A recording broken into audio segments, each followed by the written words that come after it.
በስመ አብ ወወልድ ወመንፈስ ቅዱስ አሐዱ አምላክ አሜን። የተባረካችሁ በጌታችን በአምላካችን በመድኃኒታችን በኢየሱስ ክርስቶስ ሰማያዊ በሆነው ስፍራ እንዲሁ የተባረካችሁ እግዚአብሔር ልጆች ተብላችሁ ትጠሩ ዘንድ አብ እንዲህ ያለው ፍቅር የሰጣችሁ መንፈስ ቅዱስ ያተማችሁ ንጹሕ ክርስቶስ ዕዳ በደል መስቀል ላይ ሲከፍል የተከፈለለት ሕዝብ ያደረጋችሁ የመድኃኔዓለም ልጆች ሁላችሁ እንደምንቆያችሁ ሁሉን የሚችል አምላክ ጌታ ኢየሱስ ክርስቶስ ስሙ ለዘላለም የተወደደ የተመሰገነ ይሁን። ብሩካን እግዚአብሔር ልጆች እንግዲህ ለነዚህ ለአምስት ቀናት ብቻ የምናሳስበው ማሳሰቢያ ነው። ካህን እየረዳን ነው። በዲያቤቲክ ምክንያት እግራቸው ተቆርጦ ቤት ተቀምጠው የሚኖሩ በዚህ ኑሮ ውድነት ህይወትን መግፋት ሊከብዳቸው ሕክምና ያስፈልጋል፣ መድኃኒት ያስፈልጋል፣ ምግብ ያስፈልጋል። እኚህን አባት ለመርዳት እንግዲህ ማሳሰቢያ የተናገርነው ሰዎችም እያገዛችሁ ነው። እግዚአብሔር ዘራችሁን ይባርክ። አሁንም ያልሰማችሁና የልባችሁን በጎ ፈቃድ አዳምጣችሁ በ9114138 ስልኬ ላይ አሳውቁኝ የተወደዳችሁ። እንዲሁ ደግሞ የኢየሩሳሌም ጉዞ መካፈል የምትፈልጉ ቤተሰቦቻችሁን መላክ የምትፈልጉ ለገና 2 ቀን ሲቀረው ነው ጉዞ የምናደርገው። ለ10 ቀን ጌታችን ልደት በጌታችን የልደት ቦታ ቤተልሔም፣ በሌሎችም ቅዱሳት ቦታዎች ዞረን እስራኤልን ተመልክተን እንመጣለን። ለሱም እንደዚሁ ቤተሰቦቻችሁንም እናንተንም መሄድ የምትችሉ አሳውቁ። እግዚአብሔር እናንተን ቤታችሁን ይባርክ። ዛሬ ስለ ጸሎት ነው የምንማረው። በጸሎት ላይ ልናውቃቸው የሚገቡ 3 መሰረታዊ ትምህርቶች ጌታችን ኢየሱስ ክርስቶስ ያስተማራቸውን ትምህርቶች ነው የምንመለከተው። ስለ ጸሎት በሉቃስ ወንጌል ጥናታችን ላይ የምንስተምረው ሰሞኑን ሉቃስ ወንጌል ምዕራፍ 11 ላይ ጌታ ስለ ጸሎት ያስተማረውን ትምህርት ጸሐፊው ሉቃስ ጽፎ አስቀምጦልናል። በዛ ውስጥ ጌታ የተናገረውን 3 ሐሳቦች ነው የምንመለከተው። የመጀመሪያው ምንድነው? ጌታችን የተናገረው ሉቃስ ወንጌል ምዕራፍ 11 ቁጥር 9 ጀምሮ እላችኋለሁ ለምኑ ይሰጣችኋል፣ ፈልጉ ታገኛላችሁ፣ መዝጊያ አንኳኩ ይከፈትላችኋል። የሚለምን ይቀበላል፣ የሚፈልግ ያገኛል፣ መዝጊያውን የሚያንኳኳ ይከፈትለታል የሚለውን ሐሳብ ነው። እንግዲህ ጸሎት ማለት እነዚህን 3 ነገሮች ያቀፈ ትልቅ ማዕቀፍ ነው። አንድ ሰው በእግዚአብሔር ፊት ሲቆም መለመን አለበት። መለመን ማለት እግዚአብሔርን ጌታ አድርጎ እሱን ደግሞ ተገዢ አድርጎ ለጌትነቱ፣ ለሉዓላዊነቱ፣ ለሁሉን ቻይነቱ ራሱን ሰጥቶ መለመን አለበት። ያው ብዙዎቻችን እናውቃለን መለመን እንደሚያስፈልግ። የዳዊት ልጅ ሆይ ማረኝ፣ የዳዊት ልጅ ሆይ ማረኝ ብሎ በአዲስ ኪዳን የኢያሪኮ ዓይነ ስውር እንደጮኸ፣ ወይም ደግሞ የከነዓናዊቷ ሴት ማቴዎስ 15 ላይ ልጄን ማርልኝ ብላ እንደጮኸች መለመን ያስፈልጋል። በብሉይ ኪዳንም አቤቱ ይቅር በለን፣ አቤቱ ማረን፣ ሕዝብህን አድን፣ ርስትህን ባርክ ልመና ናቸው። እነዚህ በቅዱስ ዳዊት መዝሙራት ላይ የተጻፉ ናቸው እና መለመን የመገዛት እግዚአብሔርን የመፈለግ ምልክት ነው። አሁን ይኸውላችሁ በጸሎት ስነስርዓት ውስጥ እኛና እግዚአብሔር ያለንን ግንኙነት ማሻሻል ነው። በየቀኑ የምንፈልገው መቀበል ብቻ ሳይሆን እኛና እግዚአብሔር ያለንን ጥልቅ የሆነ ግንኙነት እያሻሻለን የምንመጣበት ነው። ስለዚህ ከፍላጎት ጋር ነው ፊት መቆም የሚገባል፣ በደንብ ከመለመን ጋር። አንዳንድ ሰው ምንም ችግር የለም ባለምነው የልብን ያውቃል ብሎ በእግዚአብሔር ፊት የሚኮራ አለ። እሱ ሰው አይቀበልም። ለምን? ለምኑ ይሰጣችኋል የተባለው የሚሰጠው የሚለምን ሰው ነው።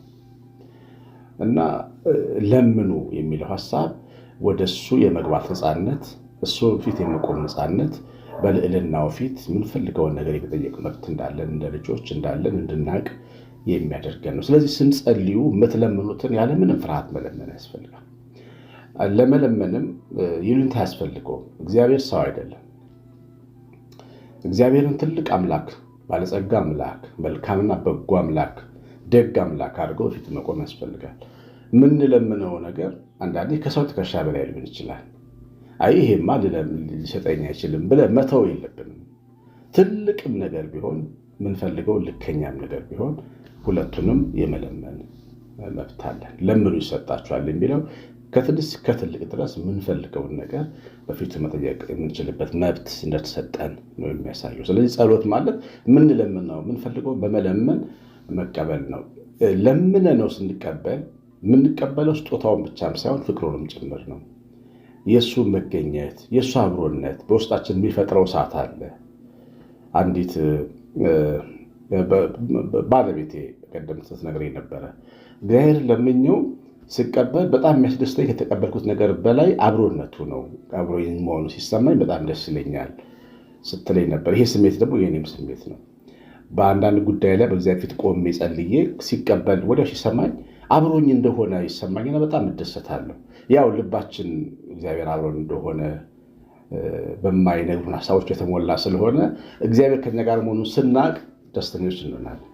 ስለዚህ ስንለምን የምንለምነው ነገር ብቻ ሳይሆን እሱም ዳረጎት ምርቃት ነው።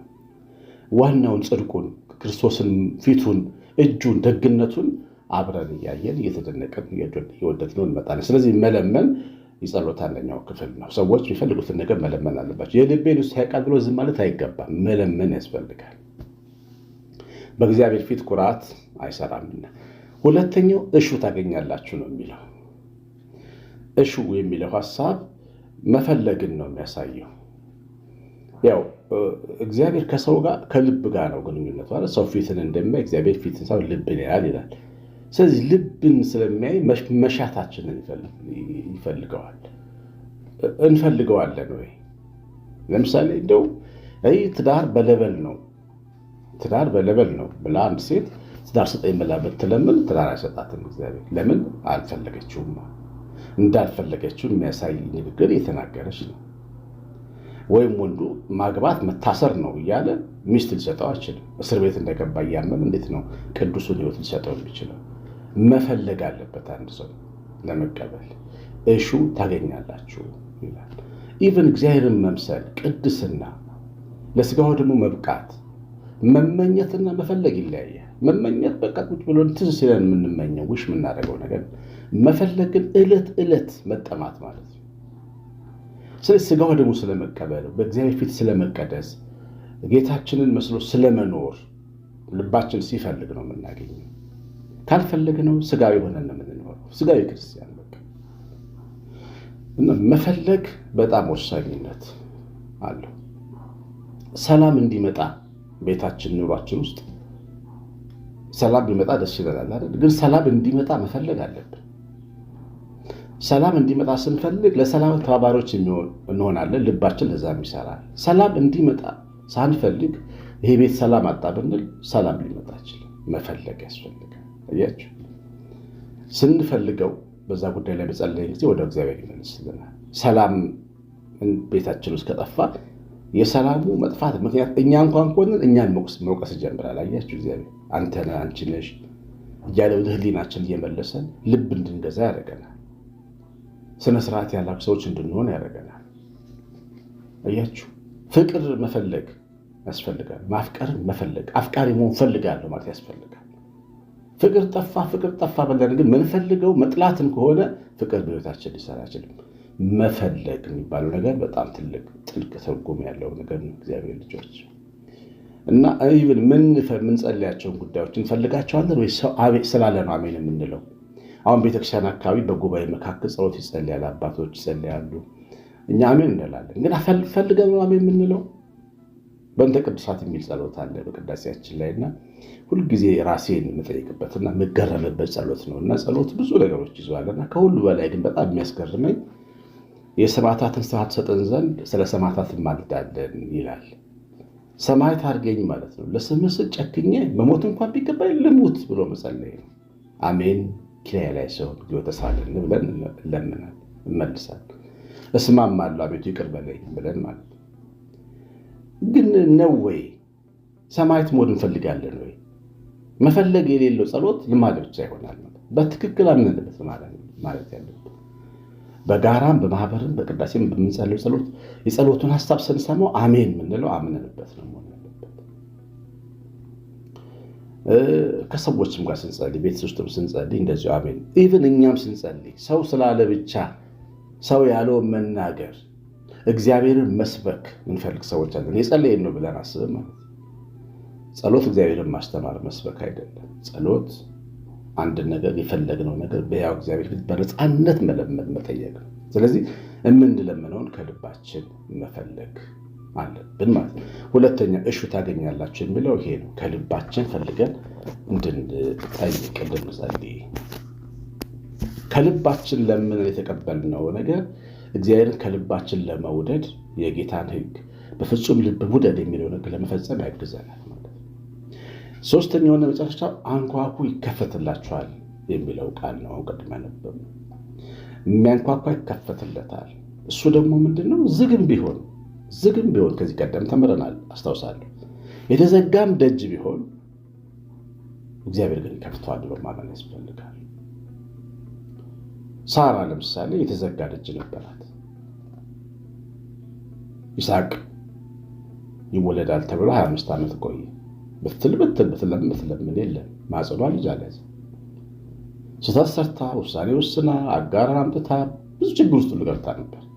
ግን ደግሞ እንደገና እግዚአብሔር ከተናገራቸው በኋላ አሁንም በዚህ በር ያንኳኩ ነበር አብርሃምና ሳራ። እግዚአብሔር የዝጉን በር ከፈተላቸው። አሮጊቷን ሳራ ይስሐቅን እንድትወልድ ያደረጋል። ቤቷ በሳቅ ተሞላ። ስለዚህ ሰው የሚፈልገው አንኳክቶም ቢሆን መጠበቅ፣ ዝግም ቢሆን መለመን አለበት። ያው መንፈሳችን ከሰይጣን ጋር ብዙ ጊዜ ስለሚያሳልፍ ወይም በዓለም ስለምንውል አንድ ነገር አይሆንም ብለን ካሰብነው ጸሎትን ሁሉ እናቆማለን። ይገርማቸዋል። ግን ጸሎትን ማቆመን ሊሆን ይችላል።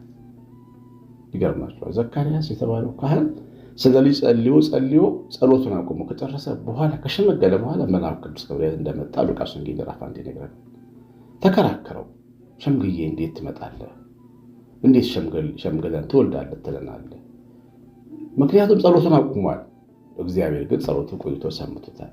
እና ዝግ በር የሚከፍት አምላክ ሰማይ ላይ ያለን ነው። የኛ አምላክ፣ የኛ አባት፣ የኛ ጌታ፣ የኛ አምላክ ድንጋይ የሚሰብር አምላክ ነው። በተዘጋው ደጅ ገብቶ ሰላም ለእናንተ የሚል አምላክ ስለሆነ አይችልም ብለን የምንደመድመው ነገር ሊኖር አይደለም። ያ ማለት ግን የማይሆን ነገር ደግሞ እንለምናለን ማለት አይደለም።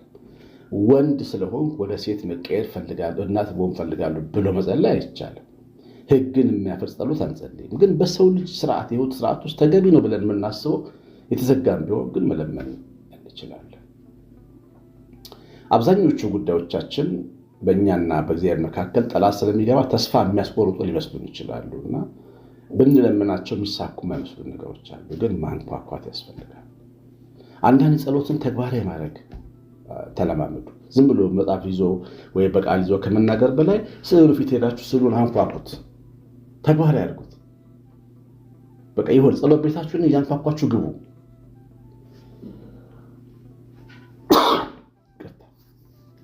እያንኳኳችሁ ጸሎት ቦታ ላንኳኳ ነው የመጣው፣ ተሰማኛለህ ብዬ ነው የመጣው። ቤተክርስቲያን ሄዳችሁ አንኳኩ በሩ።